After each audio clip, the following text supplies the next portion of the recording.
Le mois dernier, nous avions prévenu que les investisseurs avaient mangé leur pain blanc. C'était le cas, mais pour être franc, les marchés se sont retournés plus vite que prévu. Les actions européennes ont reperdu environ un tiers de leurs gains. La performance des obligations gouvernementales rattrape également celle des obligations privées. La confiance cette année reposait sur 3 piliers, dont 2 sont maintenant fissurés.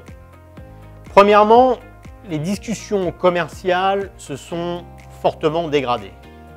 On ne parle pas seulement de taxes. Les sanctions sur les compagnies individuelles vont perturber les chaînes de production globales. Deuxièmement, le rebond de la croissance en début d'année était exagéré par des facteurs temporaires. La croissance au second trimestre sera plus molle des 2 côtés de l'Atlantique. Heureusement, le 3e pilier est des plus solides. La Fed devient plus accommodante et cela explique dans une grande mesure que le mouvement de vente récent a été moins sévère qu'en décembre. Les 3 piliers sont interconnectés.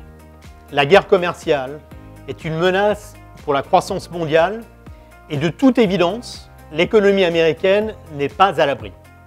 Les indicateurs avancés américains signalent un ralentissement important et les enquêtes auprès des entreprises marquent déjà un net repli.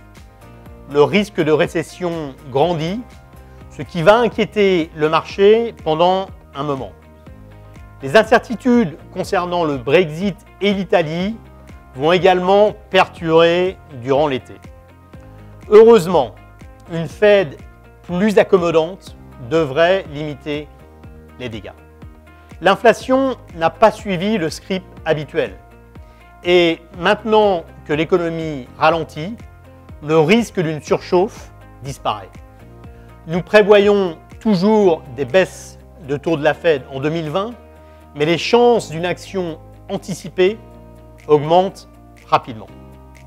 Cependant, le pilier de la Fed ne suffira pas pour raviver l'appétit pour le risque et la croissance. Trump devra bientôt faire face à un concept très freudien, le principe de réalité. Les zigzags de Trump sont difficiles à prévoir, mais la direction générale ne l'est pas.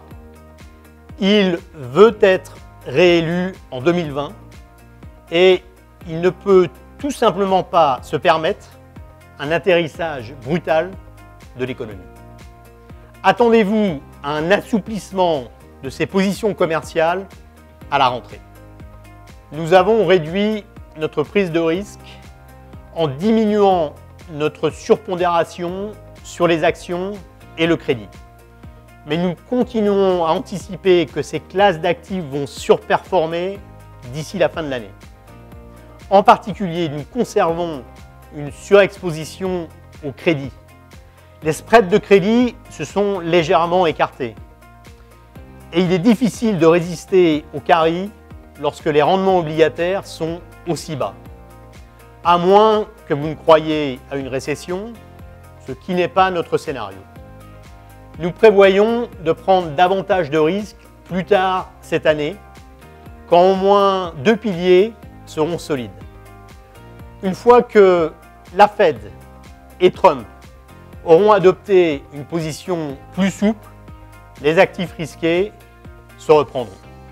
Le dollar américain tombera alors de son piédestal, ce qui devrait profiter aux marchés émergents qui ont récemment souffert. Passez un bon été, à très bientôt.